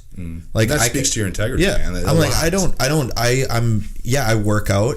Do I know everything? Fuck no. Do I know probably more than the average person? Yeah, sure. I do. But I am no one, and I could go in there and like I could train someone to do, to work out, get a good workout in if I'm physically there. Yeah, because I'm like, that's not right. This is all that, but I have no fucking business putting a full workout in on Instagram. I don't. It's not what I do.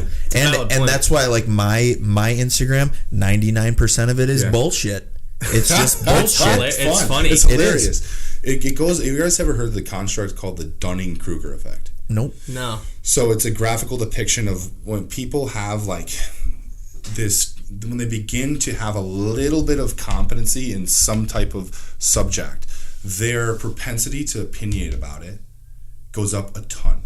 Okay, so that makes sense, yeah. When they learn a little bit and they're telling fucking everybody about how to do it. Yeah. Oh, sure. Like, so I the see what people you're that saying. you see most oftentimes have like a little bit of competency, because those are the people that are most confident. Right. They're along this line where they're learning a little bit. They think they know fucking everything. Right. And so their propensity to opinionate about that subject is really, really high. Sure. And once a person starts to learn more and more and more, that curve starts to go down where you actually dips below before you started learning about the subject, because it's that phenomenon of going, fuck, the more I know, I don't know shit. I know. You're like a fraud, basically. Yeah. And so, and then when you become authority, that curve comes back up, and you're still like at like half.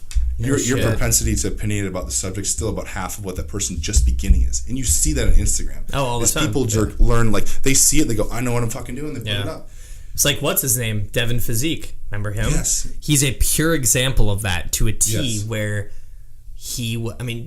visually, you look at the guy, you're like, he's fucking shredded, but he's tiny. That's the funny thing about social media. Mm-hmm. You look at this dude in real life, like, I walked by him at a fitness expo, and I'm not a big dude. And I looked twice his size. Yeah. And I'm like, that's the fucking guy. Yeah.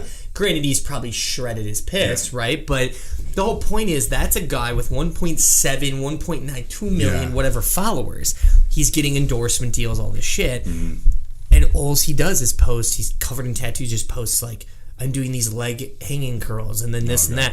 And then he does those contests. I'll give 10 grand. So there's the entice, right? So now he just got this whole entourage of people throwing cash at him. Mm-hmm. He's like, I'll give 10 grand because, oh wait, I just made $9.8 million in PayPal. By the way, my PayPal is $9.8 million. That's what he made. And one thing that was a good thing, I guess, when this all hit the fan was he didn't know shit. He hired a dietitian to write his program. So I give him that, where at least he hired a professional. And then she ratted him out on social media saying, this fucker's making $9 million. If he just paid up, if he would have paid her, cool. He could have kept this going. But I think now what's funny is he got called out. He loses all of his endorsement deals. Yeah. And it's like, no one cares, dude, about your shit anymore, because there's 50 million other dudes like that. Yep. I just think it'd be great if we had guys like that are like, this is what I do when I work out, but I'm not prescribing this. This is not something I would recommend. I would go to a trainer. I would hire someone that knows what they're doing. Yeah, that's why, I've gained that's great for you. I've gained a solid following on Instagram, and the more people you get, the more of an influence you have on people, and you can use that in a positive or a negative way. Totally. And so even with, most of the shit I post on there is complete bullshit. Everything about the brand is serious with a comedic aspect to it. And then the only time I'm ever serious is about my sobriety, but I never push an agenda with it. I'm like, this, and I never tell and I never tell anyone if you want to be sober, do it this way. No. It's like, no, it doesn't. The reason I'm sober is because of the shit I went through, and I realize I have to. Yeah. Sure. Not saying you drink, not fucking good. Yeah. You have to be, no. This is why I'm sober. If you are out there maybe dealing with similar issues that I am, I don't tell anyone what to do. Go to AA or whatever. I don't do that myself. But I'm saying all I'm trying to portray with that is I'm a normal fucking dude. Nothing special about me. I was able to overcome my issues. If you think you have issues and want to do it, I'm an example that if you're a normal person, you can do it. Oh yeah, you can do it. That's it. That's all I'm portraying. That's genuine. That's it. Yeah, I think I'm hoping, and I think it's kind of how it's going. From what you put out to we put out, I think the people they do look at the number game, right? So it's it's giving you credibility on you got a big following or you're getting a lot of people. It's more credible. So I see that aspect, but when it comes to the content and what you're delivering, if it's what we do or what you do, that's what makes you and being a trainer that's legitimate. Mm-hmm. There's value there, because a lot of these guys with 1.8 million followers, it's like, do you know what muscle that is? And they're like, what? And they're just shredded. And you're like, exactly. I'm not going to get upset at you for having good genetics. No. But like, here's the best thing you can do as someone who's trying to consume this stuff. Like, if you're trying to like buy a program or get a coach or whatever, sure, the person should look good, like they look the part. But here's the one thing, and it seems so fucking simple, right? Can they articulate themselves about the subject? Yep. Isn't that kind of fucking important? It's crazy. Like, Totally. listen to the person talk about the subject, Right. and if they're articulate about it and they can convey the message, buy in. Because they can help you. Like 99% of these people that have like these huge followings, they can't articulate why the way they look the way they do, or how to help you. And people buy from them. Right. It's so simple. Can this person tell me about the subject well so that I understand it? Sure. That's such a fucking simple concept, but no one buys into that. They buy into how they look and to be like a part of a keyword. Can they tell it well and make you understand? Because all this shit you could go into dig into the biological, all the crazy shit, and throw that out there. Cool. I'll have no fucking idea what you're saying, but if you can break it down and make it make sense, that's huge. The difference. And that's what I love about your Instagram posts is like you have the verbiage, but I still get it. Yeah, I'm like, that makes sense. I'll say thoracocolumnar fascia, and I'll put in caption, like I'll put your lower back. Right. Yeah. Like, so they go, oh, this fucker knows what he's talking about. But at the same time, that's what he means. Right. You know? And so if you can't, like they're the smartest people that I've learned from in this and learned from continuously, they can't convey that message well. But they serve their purpose in the industry because they teach people like me who can like articulate it to the person that needs to consume it. Like you don't know any of the nuances of that shit. You don't need to know about different planes and different hormones. Like, you just need to know, what does that mean to me? Yeah. I mean, and I think too, what's crazy is now it's not all about looking shredded. Like, I'm 34 now. You're how old? 32, 25. Oof. Perspective of like certain people you've worked with. Like, I've worked with people in the fitness industry. Like, you'll see someone like the glute guy, the guy now everyone's like, all the girls are doing the air humping thing because it's trending, right? They're just having sex with air. It's like, what the fuck? The hip thrust. This is the guy, the OG, the originator of this. And he looks good, but he's not. He looks like an athlete. Like he he doesn't look like this meathead psychopath with no neck. No. I'm like, he looks like a football guy. Like, he just looks healthy. Yeah. Like, and so I think like that dude's knowledge is insane. Oh, it's silly. Do you see what I'm saying? And so I think a lot of times people are kind of like looking at the Instagram models that are all super shredded, and you're like, okay, maybe it's not all it's cracked up to be. I need to go with a guy with knowledge, but he looks good. He does, but he's still knowledgeable. But that's not his goal. His goal is to get the knowledge out to the people and have guys like you then, streamlining it to more promising avenues or bigger a crowd. I met him. He's a good dude. He's a really good dude. He's super fucking smart. Right. Like, he's a little bit introverted. Sure. Because he's so smart. Yeah. But he's like super smart, a really down guy. Like, I really relate with him well. Cool. I met him out this last March. Yeah. Super awesome guy. Yeah. More. It's funny because like you said, he's athletic. He's big. He's like a couple inches, like an inch or two higher, like taller than me. Right. He's bigger than I am. Right. But no, he's a super, super good dude. Yeah. I to me too, it's funny because you get guys that are like super knowledgeable and they look good. But it's all, again, then you see some of these coaches, right, or bodybuilding coaches. Yeah. Let's go in the bodybuilding world where the coach, they had like photos from when they used to compete. Oh, yeah. And you see them now, and you're like, well, wait a minute, you're the guy? Like, you're the coach? You look like shit, right? And I don't care if you're doing a show or not. To me, that throws your credibility out the fucking door. Well, and this kind of speaks to, I think it was your question earlier, where you see things going. Like, you had this trend of earlier on in the 2000s of like HIIT stuff, like high intensity CrossFit. Right, because all this shit's all dying.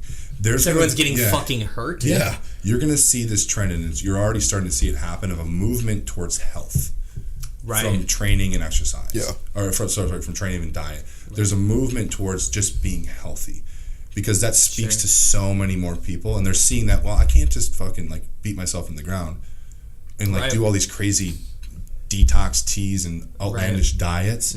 there's got to be a better way, because you're seeing that people are getting hurt, and we hear about like metabolic damage, which is this misnomer, and all this kind of stuff happening from really shitty diets and training too intensely and training ignorantly, like training bad.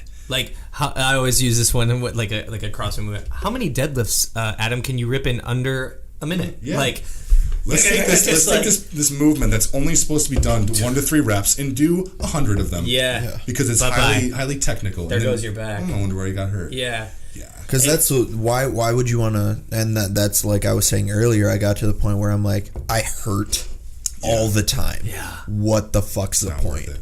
Where you struggle getting out of bed, your knees hurt all the time, your shoulders hurt. It's just, what's the point of the juice is not worth the squeeze. Yes. That's his favorite. It's not worth the squeeze. I love it. I think it's on balance though, and we're trying to chase after something.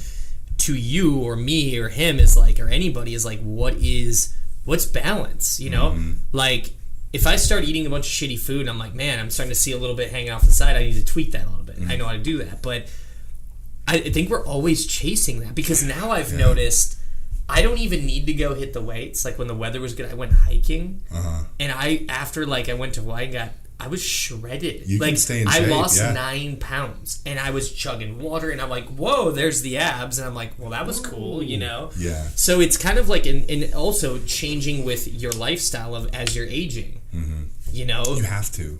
Right, and I don't think a lot of people know how to do that. They think they can still just pound themselves into the ground like when they were 22, and it's okay to not do that, and you're actually going to get more benefit by, like, let's just say I'm going to do sled pushes, like cardio. I know you do that, where you just do, like, rounds of sled pushes, and that's your intense cardio. And you don't even touch a weight. There's no weight lifting, you know, in a day to 2 days, you know. But, I mean, what's your recommendation, or what do you usually tell people, like when they, you know, you hear the term no days off, bro, no days off, gotta go all in. It's like, no, it's okay to not work out. Right? I mean, I feel that if you focus more on the actual food that's going into your body, that's going to actually benefit you. And I've noticed this personally more than, well, dude, I mean, I guess, like I said, I see this all the time. How many days do you go to the gym? 7 days a week. How long are you there? Hour and a half to 2 hours. I'm like, do you not have a life? Yeah, like, what else do you do? Yeah, right? And I've done it. Like, I've been there. I've been there too. For sure. But that's also why I can teach people that it's probably not the right thing for them. Correct. Yeah, like that whole mantra of, like, no days off or such hardcore. Bullshit. Like, first of all, you're not fucking hardcore. You're speaking to a guy who literally, my identity was dependent on how I looked. Sure. What type of motivate? Like, my life was how I looked. What type of effort you think I fucking put into training? Beat the shit out of myself. We call that maximum effort. Yeah, that's maximum effort. Yeah, dude. Like, these people, they're not. Right. Like, and I'm going to tell you right now, that was fucking dumb. Like, it literally gave me an endocrine, like a hormone disorder. Sure. Like, and I would have benefited so much more from pulling back a little bit. Right. Like, over my career of lifting. Like, not get hurt and shit like that. But then again, I also love doing it, so I love being in the gym. Right. But yeah, I mean, the concept of doing things like smarter, not necessarily harder, is huge. Most people don't know how to do that, but it's pretty intuitive. Like, yeah, you just said it. Like, if you listen to yourself say 7 days a week, 2 hours in the gym, that seems like a lot. Yeah. You should probably be able to benefit from less than that. Yeah. Right? It mostly comes down to diet thereafter. Because what did they do that podcast? We listened. I think it might be. They're like there's what they say 4 days a week. Yeah. Oh yeah, they talked about like it depends on what you're trying to do, but like I mean those guys are all three of those dudes are completely separate guys. Way different. They're great guys. Yeah, they're awesome, but they. Sale is such a fucking nerd. Yeah, you know they keep it real. He's I mean, so smart. They're kind of like it's what works for you. You know, like I mean, it depends on your lifestyle and what you're trying to attain. I just kind of say like, hey man, as long as I don't look like a tub of goo. I'm almost like to the point where working out for me is I get the psychological high where I feel better just by not saying I went to the gym, that helps, but you just feel better. And then I'm like, cool, that's all I'm striving for. And then not looking like a pile of shit. That I think I'm not trying to hit fucking PRs and blow my anus out or like rip a disc or do anything like, I don't do straight bar deads anymore because I fucked my back up. So I just use the hex bar and I don't need to do that. There's plenty of other shit. I'm really addicted to it right now.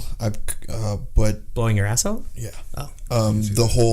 For a while I cut back a little bit, but I'm going to start doing it again. I'll get my workout in. I'll do 25 minutes on the Stairmaster, and then I'll go sit in the sauna for 25 minutes. That's like I feel high. I feel high. I'm like, so what good. And that's like my drug I love that feeling. And I think it's crazy thinking about just like working out and everything. I think location is everything in terms of where you live. Well, that's like for you, it doesn't matter because you look like a fucking freak all the time. No, but it's location. This fucker's got 3 gym memberships. I'm not even saying like location gym wise. I'm saying where you live. Sure. Yeah. Like if you lived in California, a warmer climate all the time, where it's incentive to look. Like we're kind of at a downfall here in Minnesota because how often you take your fucking shirt off? Yeah, I do. Like maybe a few times. Like you think even in the summers, you're like, how often are you sitting there with your shirt off? Yeah, right. I think I took my shirt off and like hung out at a. We did a couple times. Maybe once or twice. So you're like, well, I don't really fucking need abs or anything like that. I can let my shit go, because there's no need for it. But if you're living in like California, Florida, any warm climate all year round where you have the capabilities of having your shirt off all the time, completely changes. Changes the dynamic of what you're doing. Yeah, I mean, being in Hawaii, the surfer dudes, like legit surfer guys, are shredded. Like, and they're fit as fuck. Like I'm thinking, I'm going to Mexico for my brothers. It's funny how that goes. Oh, I'm going on vacation. I have to look good. Yeah. So I'm going to Mexico for a week in early February. So I'm like, all right, January hits. I got to have my diet. Yep, no more pizza for January all the way up until I leave. Diet's got to be good, doing some cardio and shit. So I look good, or I think I look good for a week. Yeah. It's crazy. It's silly. But like why do people do that? Yeah, isn't it funny how it's always, I got a vacation coming up, time to fucking get her going. They have to place it towards a time that's coming up instead of just going, well, I should just look fucking dialed in 7 months out of the year. There's a mental construct behind that because they're scared of looking like shit. Yeah. Right? That's the motivator for sure. Them. Otherwise, they don't care. Right. In somehow in their mind, they convince themselves in 4 weeks they're going to look better because they're really going to make this massive change. Yeah. Right. Which is a total load of shit. Hey, anytime you get someone to like, I'm going to be healthier now. Cool. For sure. Whatever. Cool. But let's set your expectations correctly. Maybe we continue to do that when you're there and get back. I think that's where there's so much failure is they try this like 4 weeks. Yeah. And then I'm like, okay, so wait, when that vacation's done, are you just going to go be a pile of shit? You know what I'm saying? I'm like, back to drinking and eating like crap, you know? Like, that's where I'm lucky because I don't drink. So if I was still drinking, I would not look the way I do right now. Yeah, I mean, alcohol that's is zero. Huge for me. Zero. That's so does big. Not help the physique. Yeah. Nothing. It doesn't do anything. But yeah, it's funny. I'm like, for me, I'm not expecting in 4 weeks to have. I mean, overall, just with my genetics, I have like my top 4 abs all the time. It's my bottom ones that go away. You know? Yeah. Well, he can probably make changes in 4 weeks. That's the thing. Yeah, so I'm going to be like, all right, my main goal is for the 4 weeks is to thin my face out. Yeah. And maybe lose a little bit on but I'm not like, I'm gonna look fucking insane. Just so when I'm, on the beach and shit, I'm like, I fuck it for myself. You definitely need to work on thinning out your face. Yeah, you definitely need some. Well, I'm using the Jawser size, so that's. He actually bought one. I bought one. Fuck. Because Chris D'Elia, the comedian I was talking about, yeah. He jokes about it, and the guy lives in Hawaii. But the funny thing is, he's monetizing it, and he's like, dude, it's hilarious. Oh, I bet he's making bank on that. $30 a unit. And it's like a fucking strap-on for your face. It's got the string. He bought it, and he's doing his exercises with his jawline. But just eat more vegetables like shit. Well, it's actually, I can feel your mandible. I can feel it's being overused. Being used, and I woke up, I'm like, I'm sore, but I don't know if it's I feel it. But the guy who started, he was in a really terrible accident. He was like paralyzed. and he did it or invented it. I wish you had it strapped on your face right now. He's got, and it's not even necessarily for just your jaw. It's like strengthening your neck and shit too. So I think there's I think the cool thing about it is it helps you work out muscles that are like never used. Yeah. I feel like it's at the level of the shake weight. So I'm sorry. I mean, what is your opinion on it? Where's the applicability there? Like the dude like needed it because he probably had atrophy or he's losing muscle in his face and neck. Yeah. Applicable. Yep. Like what is it marketed as? To thin your face to up. get you like a dope jawline. So like the realistic applicability of that is a very small like set of the population, and it's directed towards a much larger that it's not really going to do that for. Yeah. Like as you said, if you diet for 2 weeks, you actually the first place you lose body fat is neck and face. Yep. Yeah. So if you go on a diet, you're going to lose it there first. So just do that. If I eat healthy, well, that's how I know I'm like I'm really eating shitty. Is if I feel like my face is blowing up, 2 days eating healthy, gone. Completely different. Yeah. Oh, God, that 25-year-old body. I wish. Yeah. You know? Well, and it's hormonally mediated fat deposition. Right. So like, if that is where you hold stress. There in your stomach. Yeah. And so like the thing about doing a 4-week diet or whatever you're just gonna actually feel better. Oh, like eating better, your GI's gonna better, be less bloated, less shit in your pants. Like your face is gonna be a little thinner. Less shit in your pants. Like you're probably gonna have better energy, better cognition, and like take away the body, and just having those to feel good on vacation. That's well worth it too. Right. You know? Well, the funny thing is, you don't even have to put in the. And what's funny though, it's like you didn't even talk about exercise there. And 99% of people go, "How many times do I have to hit the gym in that 4 weeks to look sick?" Not one thing out of your mouth was, "Oh, and by the way, you got to hit the gym." Yeah, no. Right. And so this changes. I just, man, I mean, that's the one thing with the industry. I hope that it's turning for the better. It's going more the healthy route, and you'll see it a bit. Like it's already happening. Yeah. But I think like eating healthy is, I mean, shit, I wish I had a fucking personal chef that could make me all my food. But isn't it blows my mind to be healthy, you have to spend a shitload of money. You do. And to eat unhealthy, fucking you can go get a Big Mac at McDonald's for $5. That sounds good. For $5. But to make a really healthy meal, for one meal is probably what, 35 a meal? Well, no. if you were to break like all the constituents of that meal made up over time, like if you made like 6 meals out of the stuff the groceries bought, maybe but per meal like $5-6. Yeah, I don't know how to do that. $35 a meal. What kind of food are you eating, dude? You also have to take the time making it, right? Which there's the convenience factor. Yes, but I mean it's kind of congruent with this whole like movement of like flexible dieting, IFYM, whole like there's like this different. If it fits your macros, bro. Like, I'll tell you right now, in terms of dieting, number one thing is total calories. Total calories is the number. Like, so if you're just monitoring total calories, that's the biggest thing. Mm-hmm. But if they're not going to do studies and collect data on every fucking thing when it comes to like diet and exercise, because people actually have to fund that with money. So we're not going to find like, well, if you Twix too many Twix, it's going to cause like this. It's not as good as eating a chicken breast. Well, but it's not going to do studies on that. Right. But if you can tell me that the qualitative components of food, the quality of your food doesn't matter and all the calories do, and with a straight face, like you're choosing to be ignorant about this. Yeah, you're out of your fucking mind. Like, calories come first, but you should probably like focus on whole food because the end result, you're going to have metabolic consequences from shitty food over time. Yeah.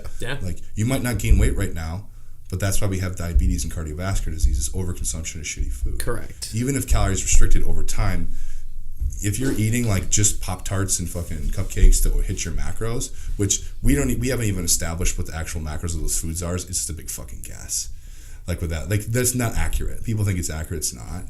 If you think that's going to be fine over time, it's just not. That was that trend, dude, and that died real quick. Just like with the dad bod trend. There's a lot of people that still do it, though. Do they really? Oh, God, yeah. See, got my macros in. Got them in. I think people leave me to do that. Because I'm like, no, I'm not going to let you fucking eat whatever the hell you want. Well, that's kind of my thing is like common sense would say like, when they do the if it fits your macros bullshit is like, so my number is this. It's now 8 p.m. I'm going to bed in an hour and a half. And then I go, oh, shit, I need a quick 1,000 calories. And I can woof it down with ice cream. I go, no. Like, I would feel like a fucking pile of shit the next day by eating a tub of, whatever to fit my macros. Well, from a coaching standpoint, I'm trusting in you to do the math correctly. Yeah.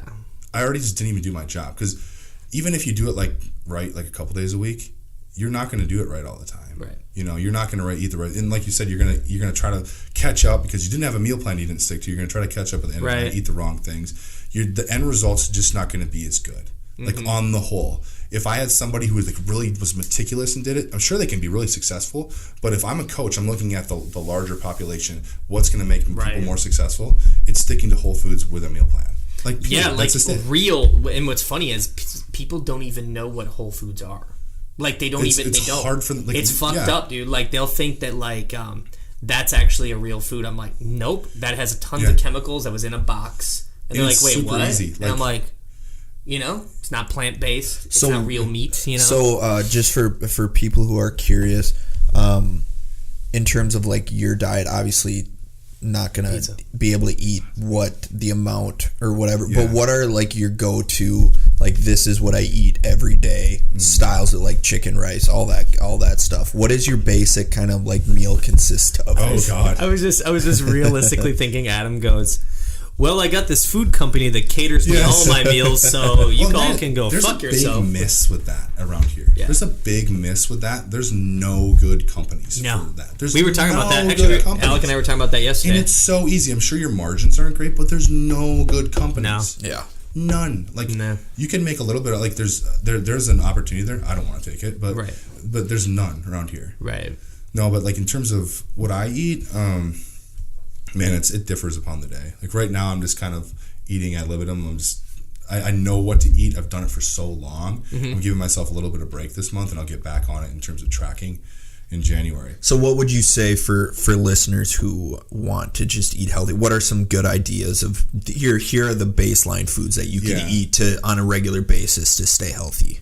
Yeah, I mean that's a loaded question. It's really hard to answer because there's always going to be context. But what I can say is, like we talked about, whole foods, prioritizing first how many, like if somebody's just trying to be healthier, you should probably educate yourself on foods. Like maybe track your diet for a little bit to get a sense of what is a protein, what is a carb, what is a fat, how much is in this like size serving.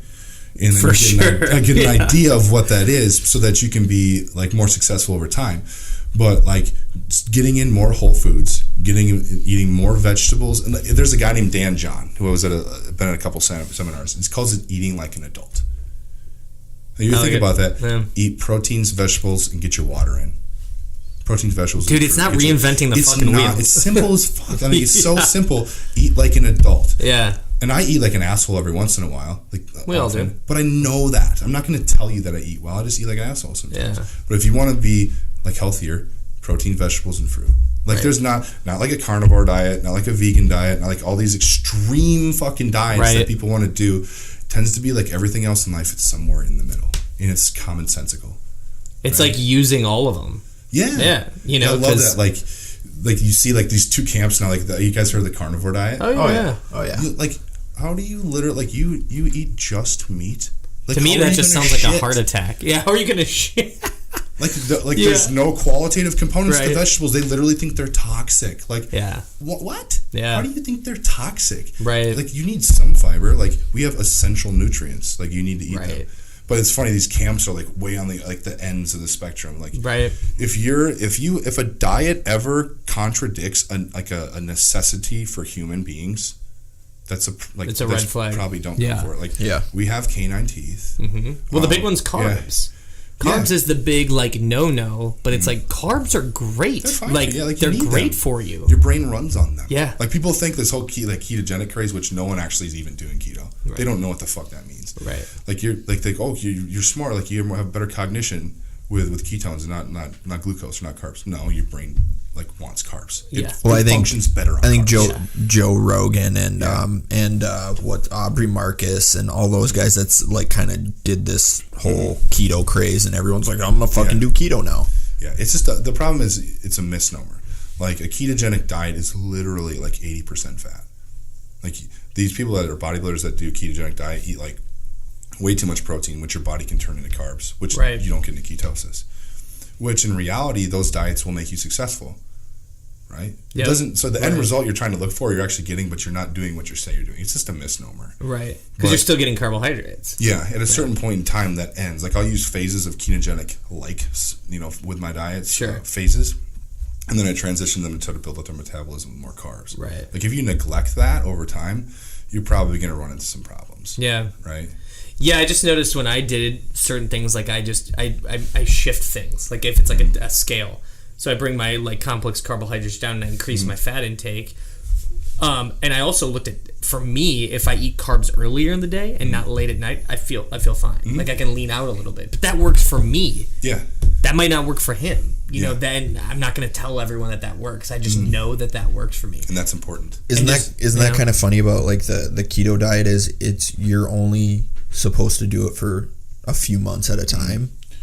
Well, I mean, can it be?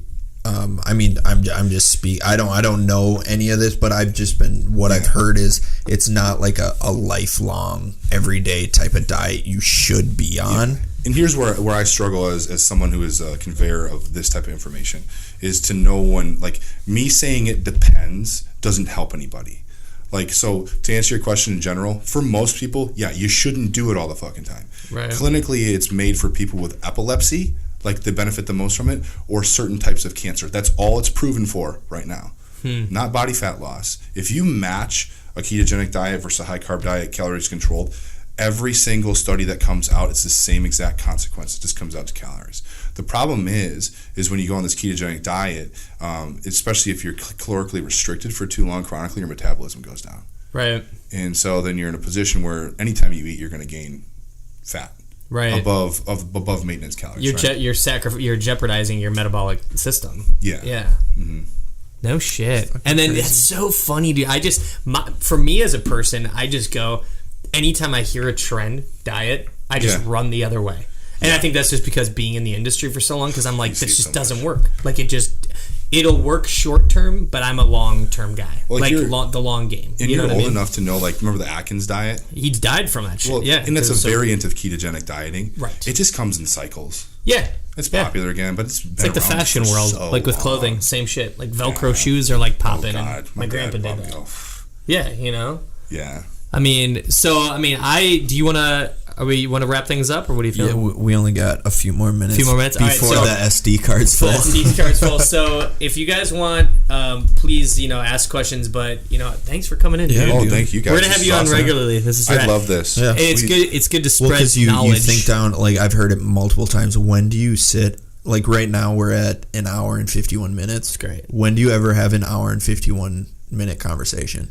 Me? Nah, yeah. Never. Few and far between. You never sit down and actually have a conversation.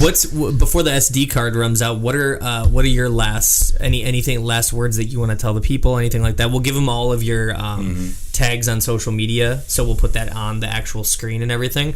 But what are a couple things you want to take away from or give the people a little tidbit of knowledge? Oh yeah, from this. Yeah, I think in general, just like educating yourself, and in fitness especially, educating yourself. We touched on it a lot, but just not believing everything that you hear and doing your own research with it. Like maybe look into it a little bit. I don't expect you to be a top researcher and stuff, but educate yourself about it. We talked about the people you're learning from, are they articulate? Like where are you getting your information from? Just educate yourself on stuff. For sure. Yeah, take a little bit of time and ask questions. Yes. I love it when people like ask me questions and like interview me. Like ask me my credentials. Like thank you for actually asking me. That's awesome. Yeah. Very cool. That's huge. So if you want to work with Mr. Adam Besick, I would highly recommend it. His Instagram, it's just at BesickFit, right? Yep. So at BESICKFIT. Check out the ass on there. Yeah, check out the ass on that on Instagram. Is your website's linked just right through your Instagram? Right on my. And then